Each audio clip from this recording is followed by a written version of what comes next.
Uh-huh. I know what you're thinking.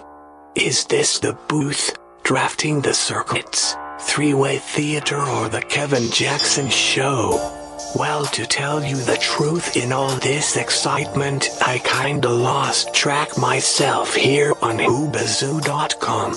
So, do you feel lucky, punk?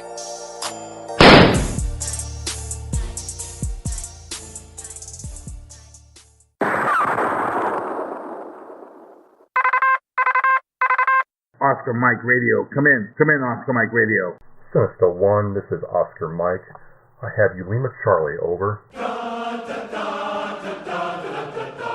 the halls of Montezuma to the shores of Tripoli, we will fight our country's battles in the air, on land or sea. First to fight for right and freedom, and to keep our honor clean. We are proud to claim the title of United States Marines.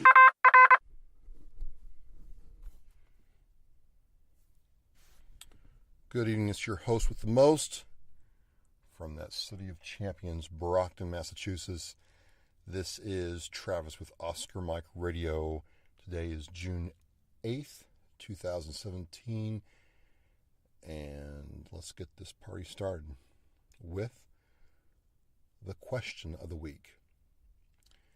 And I was asked by several people about how it was to see D-Day over Normandy from the World War II Foundation, and that's a part of Tim Gray Media by documentary filmmaker Tim Gray. And I had interviewed him a couple episodes ago about this film and the fact that Coach Belichick of the New England Patriots narrated it for him, and that he shot it entirely with a drone, high-definition drone. And it was a wonderful time to get to talk to him. And then I got to go see the movie premiere in Rhode Island that weekend, Memorial Day weekend. And in a word, in short, it was amazing. I really enjoyed it. I had a good time doing it. And I would strongly recommend that you go out and you buy the Blu-ray, because it was, in a word, awesome. Really, really awesome. And I enjoyed seeing it in Rhode Island with all the old, at the Vets Theater. And it's one of those old-time theaters with the, ceilings and the old-time seats and all the old architecture, but it's very classy, very warm, very intimate, and the place was sold out, which is pretty cool to see. And it was cool to see Mr. Gray talking about how he made the film, and Rob Ninkovich from the New England Patriots was standing in for Bill Belichick. It was great to hear him talk about, how Bill really is a military historian and how he applies a lot of those principles he learned from his father, who was a coach at the Naval Academy and a World War II veteran, to what he does today.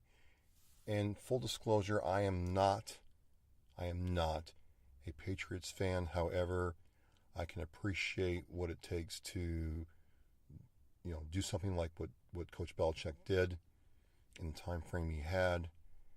And I thought that it was authentic. Like he really cared about the project and what he was doing. I loved the drone shots. There's something now with drones where you can get a real different perspective of a scene or object, where you can see the drone coming, from a high elevation or distance over a town or landmark, and as it comes down, you're getting appreciation for, what you're seeing. It's a very different perspective. When the drones climbed the cliffs, and you get an idea of how tall those cliffs are, It's pretty amazing. So, that's the way it is. And I thought it was pretty cool. So you can go to WWII Foundation.org. That's WWII or capital II Foundation.org to find out more about it, to purchase it. And there'll be a lot of other films on there you can check out. And Tim has made 19 of these, and I can't wait to see his 20th. My child and their friend enjoyed seeing the premiere, and it was highly enjoyable. So that is my answer to the question of the week. Yes, you should go out and buy this. Yes, it was enjoyable, and yes, it was cool.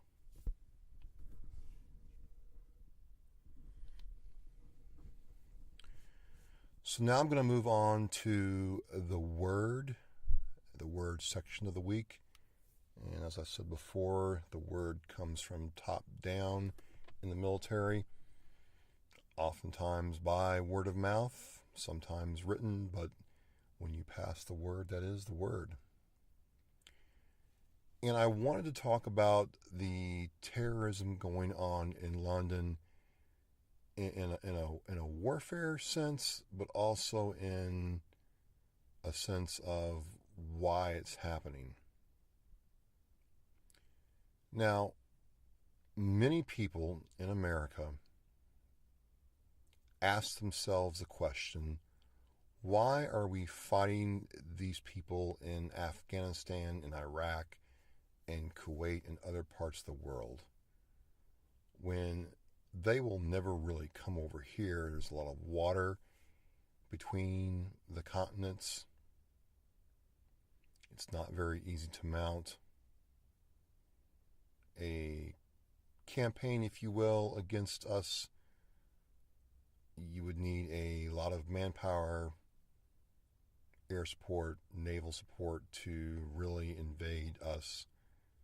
It would be a big undertaking because America is a big place. It is. It's not as big as the USSR or China, but it's big. We're up there with Australia and a couple other places where it's a lot of land mass, a lot of logistical challenges to mounting an attack here. So a lot of people are like, they look at this, they see the same thing I see, and they read their history books and geography, and they're like, what's the big deal? Why do we want to fight the enemy over there? Why are we spending all that money to fight them over there? It's not a big deal. They're over there. I'm going to go out and have my barbecue, watch my football. I'm good.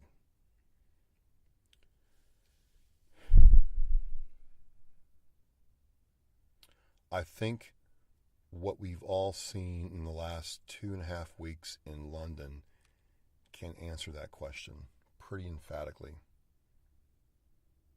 of why we want to fight people outside of our country. Because that enemy, ISIS, who's taking the credit for these, have successfully infiltrated parts of London, set up shop, and now they're carrying out their warfare in a foreign country. And when they do, they're not only killing people, but they're also causing other collateral damage to the country there. And because now you have the enemy interspersed with British civilians, you can't just launch some smart bombs, some artillery, or send in some units to take care of business. You now have civilians to worry about amongst the enemy. So the practical idea of being able to root this out is not going to happen easily. And so imagine, if you will, your school, train station, mall gets hit, and you're trying to figure out where these people are. and you realize that to find these people, you're going to have to go into civilian areas where there are known good people and combat these people amongst civilian population that are innocent and deal with fighting this when you have our own civilian infrastructure to deal with. It's a bad thing. It's a very, very bad thing. So what you're seeing in London is why I would prefer to fight this enemy on their own turf, use our military might, technology to eliminate them over there in their backyard, than to have them come over here and do what the Tsarnaev brothers did in Boston, what was done in Texas at Fort Hood and other places.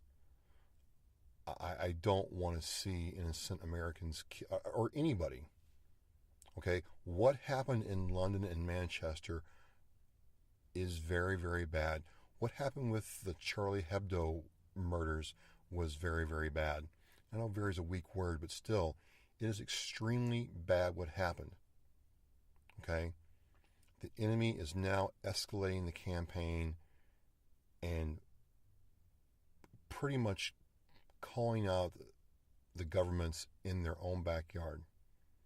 So that is, to me, why I want to fight them in their backyard and make it difficult for them to prosecute some kind of terrorism campaign than to allow them to come into my country, city, neighborhood and set up shop and begin carrying out their acts of terror here in the United States or anywhere.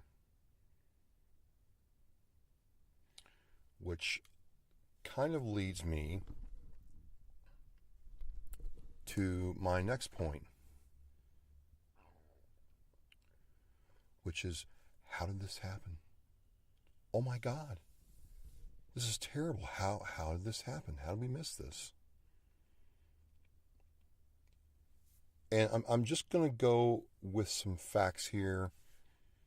There's a image floating around on the internet about how, you're more likely to be killed by cancer than a terrorist attack. And with that metric, yeah, that's right. That is true. That is absolutely true. In your lifetime, in small town USA or big city metropolis, you're more likely at this point in history to be killed by or die from cancer than a terrorist attack. However, what many people miss is terrorism isn't necessarily about body count. Terrorism is about using an event, a circumstance, a situation to inflict fear on a population or government to get them to do what you want them to do. Strike and fade. Think about it. The London terrorism attack was done with a van and people armed with butcher knives. And my point there is the total cost was inexpensive. The payload was inexpensive. The method was inexpensive, but it was highly effective. They shut down London and certain parts of London for days dealing with this. Okay? Even if they didn't kill somebody they slashed, that person's going to be disfigured or maimed for the rest of their life. People are going to walk by there for a while and remember what happened and who did it to them. That's the point of terror. It's not about necessarily killing a lot of people. Because, as Stalin said, hey, killing 1 million man is a statistic. Killing one man's a tragedy. So for them, a large body count is not really the ultimate goal. The ultimate goal is to show people they can strike you anywhere at any time and impose their will on a broader government or city government, local government, and populace into getting what they want. To remind them that we can do whatever we want at any time to you. Oh well. And a lot of people don't understand how that works. A lot of people do not understand how terrorism works, and many people do not understand how warfare works. It's not all video games and TV shows and movies. These people got organized, people got inserted into the population, and these people did what they had to do. Which brings me to my next point. Because reading the Guardian online, it's the British newspaper in London, and other news outlets that are authoritative, at least I hope they are, it seems like the British intelligence knew these people were in the country protesting, waving ISIS flags, and they didn't do anything about it. And I'm asked, well, how does that happen? How does that happen? That's outrageous. No way. No way. It's never happened before. No. And I go, yeah. Absolutely. It's happened right here in the United States. No way. You're wrong. It hasn't happened before. I said, yeah, absolutely. Yep. Mm-hmm. I said, I'll give you 2.5 examples. I'll start with the first one, which is if you go to any kind of search engine, Google, Bing, or whatever, and you type in invasive species, it will take you to several government conservation websites. And it will talk about invasive plants and animals and what to do with them. And it's really kind of, I don't know if it's ironic, but it's really funny in a very messed up way. The first thing they say across the board, no matter if it's a government website or a think tank's website or a gardener's website or some kind of animal management website, the first thing they say about preventing an invasive species from taking over a local flora and fauna environment, the first thing they tell you is to not let foreign plants and animals into the local environment.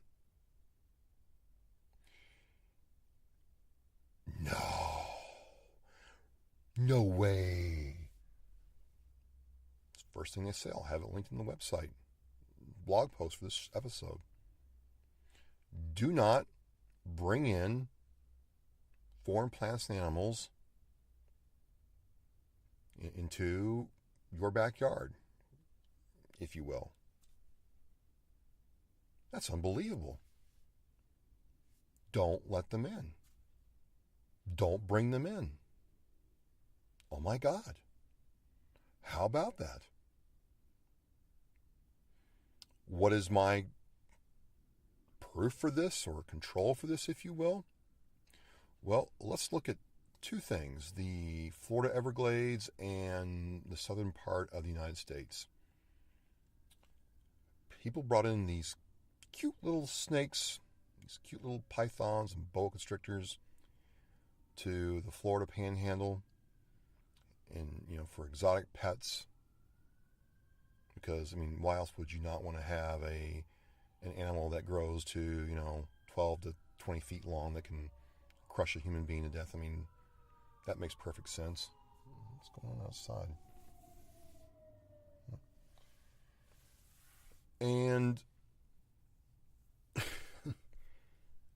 they brought them over from a foreign seller of animals, exotic animal dealer, and they brought them to their homes. And either these snakes get big, they get really big, and they release them into the wild thinking that some gator would eat them or some bird would eat them, or what happened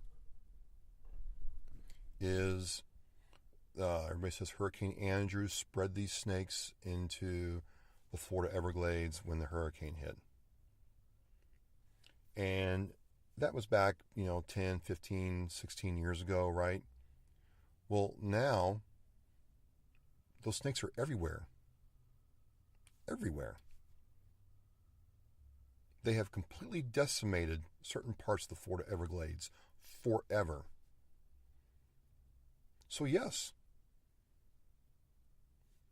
if the snakes had never come into the United States, it wouldn't be a problem now. If you don't let certain entities into your country that are prone to terrorism, and I don't care what skin color, what religion, who they pray to, who they go to bed with, who they wake up with, what they eat for dinner, what they wear, doesn't matter.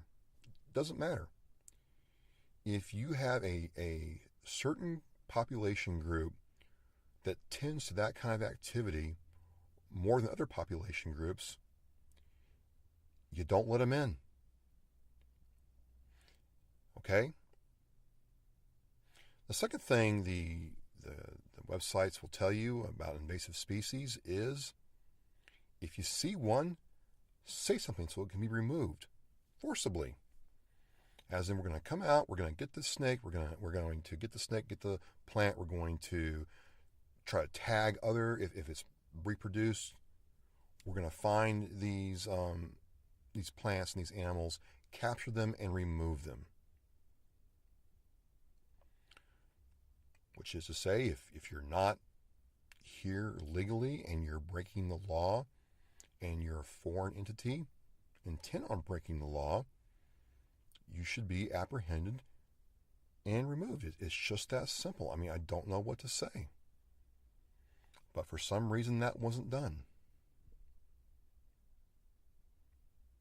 Because what has happened in Florida and the southern part of the United States with wild boars and these pythons is they have bred, they have multiplied and reproduced, and there's no apex predator to keep either population entity in line.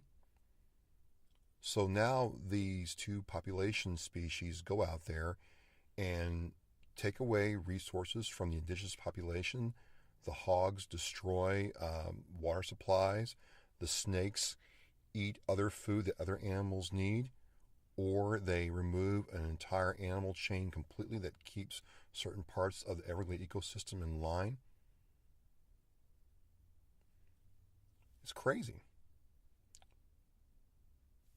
Last but not least is awareness. Understanding who or what the enemy is and what to do when you see the enemy and what they're doing. You cannot be afraid to say, okay, we have all these snakes out here.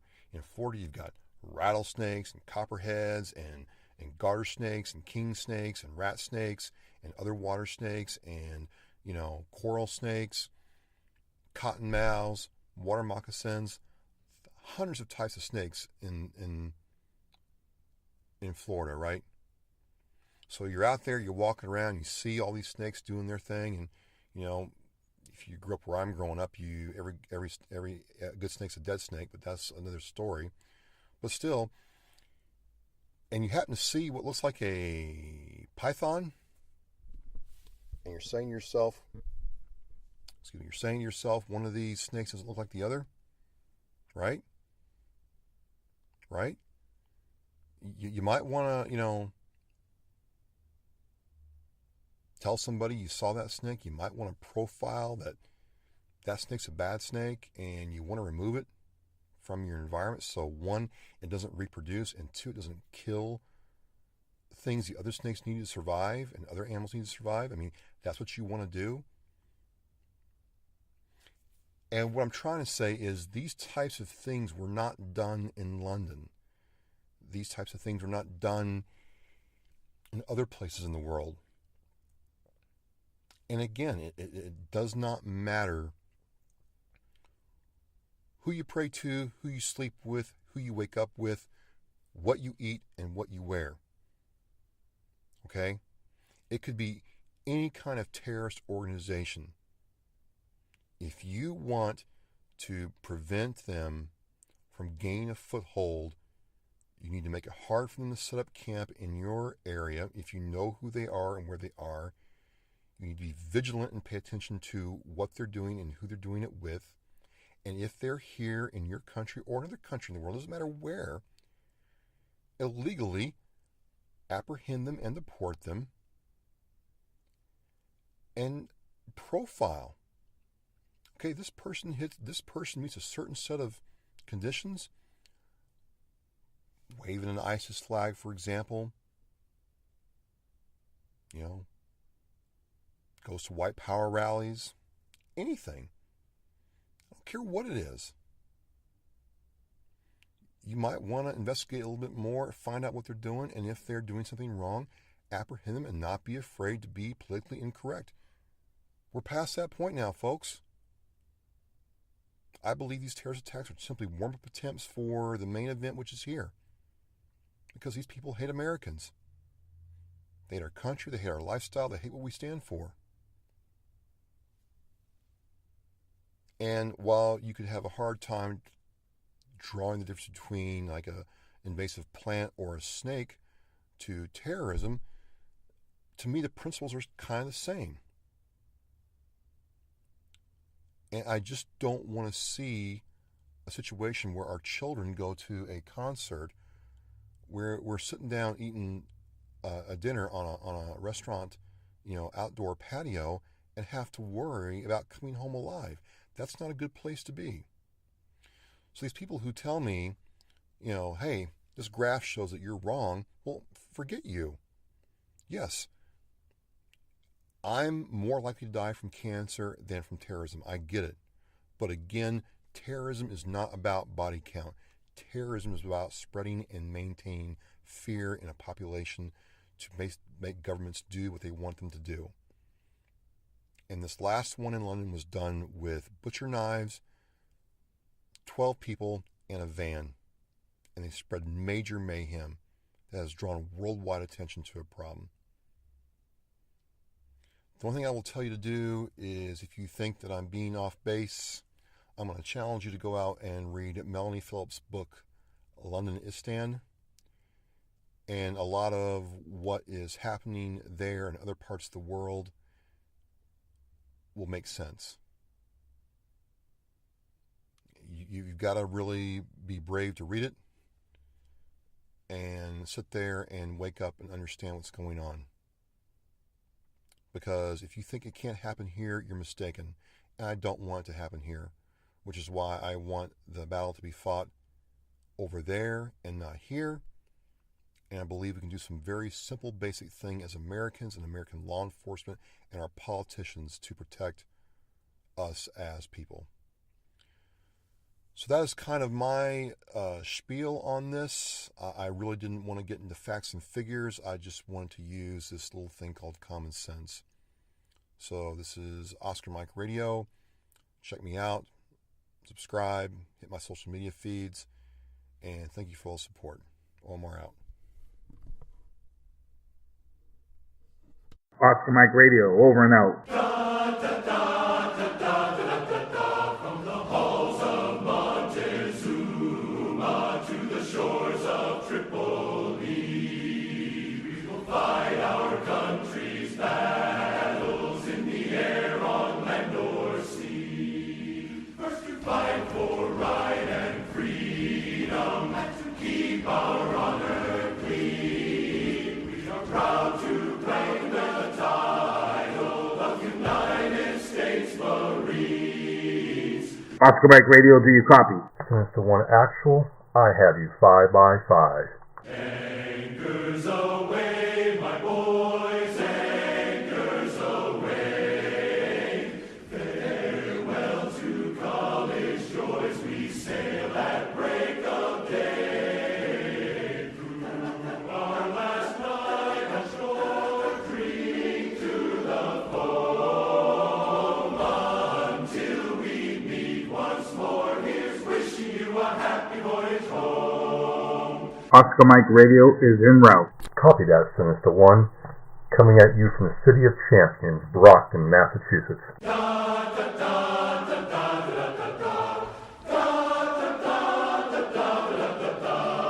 We're always ready for the call, we place our trust in thee. Through surf and storm and howling gale, high shall our purpose be. Semper Paratus is our guide, our pledge, our motto too, so true. We're always ready, do or die. I Coast Guard, we fight for you. First to fight for the line and to build the nation's line, and the army goes rolling along. Proud of all we have done, fighting till the battle's won, and the army goes rolling along. And it's high, high, hey, the army's on its way. Count off your cadence loud and strong, for where'er we go, you will always know that the army goes rolling along. Come in, Oscar Mike Radio. Oscar Mike Radio, veteran in action, on the move, on mission, always. Off we go.